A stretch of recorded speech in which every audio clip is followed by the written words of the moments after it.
Salutations everyone, this is Razor giving you guys my thoughts and an overall review of the Battlefield 1 closed alpha. I was lucky enough for EA to send me a code. Don't ask me why or how, and no, I cannot get you into the alpha. That being said, this is the first alpha I've been able to participate in, but I've been in the Battlefield 3 beta, the Battlefield 4 beta, the Battlefield Hardline beta, and the content available in this alpha was about as much as you would expect in the beta. So when the beta comes out, I doubt there will be any differences outside of, bugs, fixes that they've made. And, there are definitely a few things out here that are like, okay, that'll be fixed. That's clearly a glitch.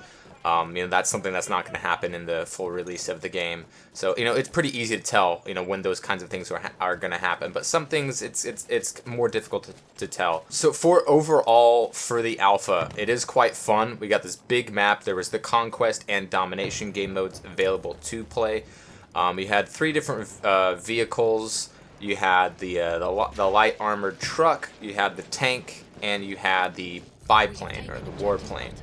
The tanks play out pretty much how they would in any other Battlefield game. They're very strong. They'll pack a punch. There are multiple people that can be in it, so you have multiple gunner positions, as well as the main cannon for one of those tanks at least. And then with the warplanes, they will mostly behave like they would a jet in Battlefield 4. But of course, they're not going to be as fast. They're not going to be as mobile. They're going to take forever and a day to turn around. But they have machine guns. You can also have a teammate on the back of you, and they can shoot behind you at other planes or what have you. And you can also drop bombs, which you can use to take out infantry on the ground. You can take out tanks below you. Or, just make those sweet whistling sounds of bombs being dropped through the air. The sound design in this game is pretty spot on, top notch. The Frostbite 3 engine just makes, all these glorious explosions. And when it comes to the destructible environment, it's not like always these preset chunks that get destroyed. When a tank shoots at a building, it's not always going to be the same chunks that are blown away. So it's very dynamic in that way, in that there are different chunks that will be destroyed depending on where it's hit and how it's hit. You can also take out walls and obstacles with your AR cannon if you're on the assault.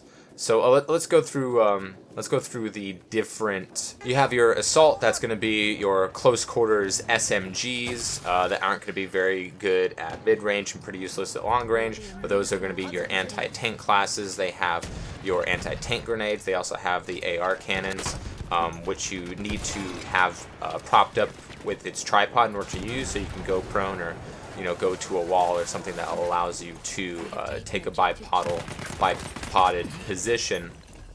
And that's how you're going to take out tanks. You have your medic, which is going to have your hypodermic needle to revive people, and your medical packs, which you can now also throw quite a long distance with one of your right bumpers or triggers, depending on your controller setup.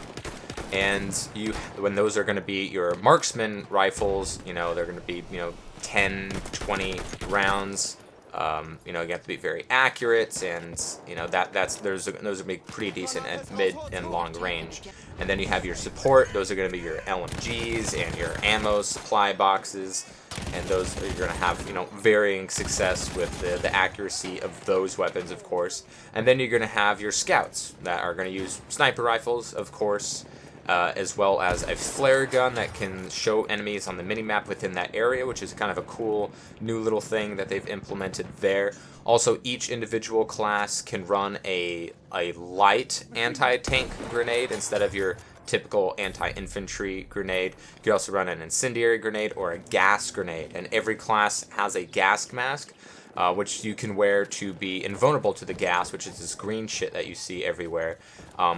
One thing that I do not like about it is that when you have the gas mask on, you cannot aim down sights. So you're going to be pretty defenseless with the gas mask on, because your enemy isn't going to need that gas mask for its own gas.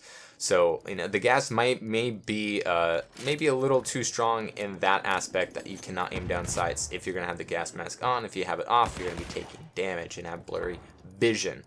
So as far as how each class operated, there were definitely some drastic differences in different models of the same weapon. You have a TR model of a weapon and an AR model of a weapon. You know, one might be better for close quarters, one might have a scope and, you know, better crosshairs for long range.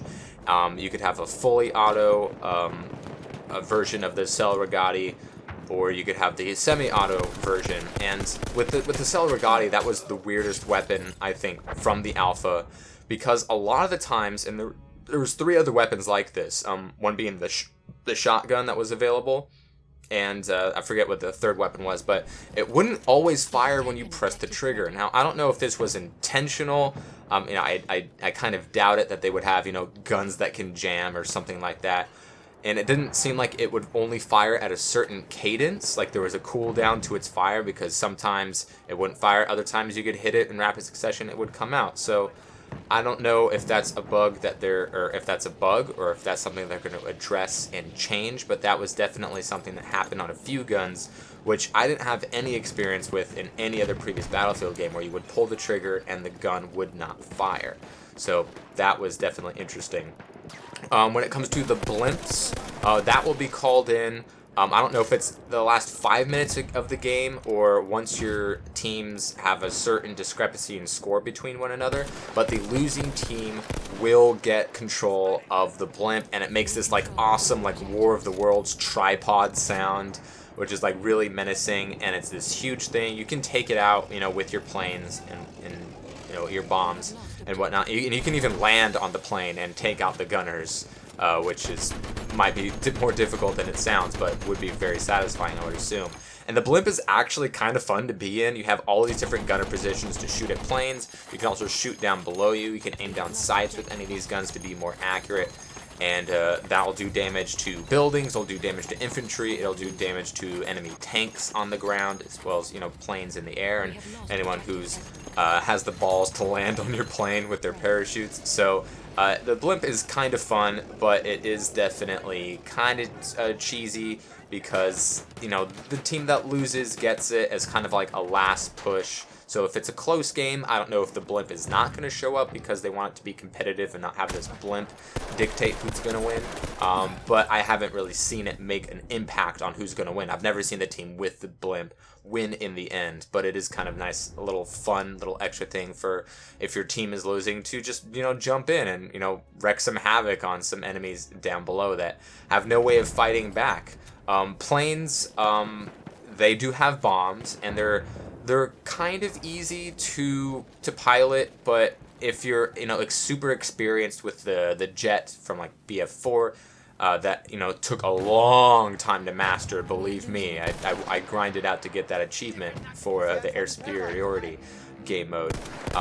But these things are very, very slow, but they're pretty easy to pilot. You can also have somebody on your back firing away as well. It's just the turning speed is the thing that's going to be the hardest thing to get used to. Also, of course, you're going to have to lead your shots with your machine gun fire to take out any other enemy planes that may or may not be out there in the sky as well. And those bombs can be pretty fun. You know, of course, that'll, you know, rain death and destruction upon your enemies down below. But, you know, they're pretty difficult to navigate in the air because of how slow they are. Also, it feels like damage to wings will be at detriment to how fast your plane can move or turn. It definitely felt like when I was getting shot, I couldn't do as much. I was much less mobile with the plane, but that might have just been my own personal experience. So as far as like gun balance, the assault, the SMGs didn't seem very useful outside of close range. There was a lot of inconsistency and, you know, low ammunition per clip with the marksman rifles, and with the LMGs it was just like they're better at long range than the SMGs, but, you know, might be a little bit more difficult to rein in accuracy wise. And with the sniper rifles, they ADS very, very quickly. The bullet drop was something that I kind of needed to get used to, because you don't get to see the bullet very well in this game, so you don't get to see how much you need to compensate, and of course you can't dial in because this is old technology. But overall, it didn't seem like the bullets dropped very much at, very, very long distances, but it was definitely, at the very least, hard to gauge how much you needed to compensate for a bullet drop because you don't see the bullet as well as you would in BF3 or BF4. But, one-shot headshots, that kind of thing. Because of most of the guns are very low on ammo for their magazines or their clips, pistols are very, very much, more important, and they are quite powerful, these M1911s. They can take people out in as much as three or four shots. So pistol play is going to be more important, as well as, timing your reloads, because these reloads are going to take much longer than your modern day weapons. But the game looks gorgeous. It sounds beautiful. There are a couple of times where the game would freeze for 5 seconds at a time and then replay.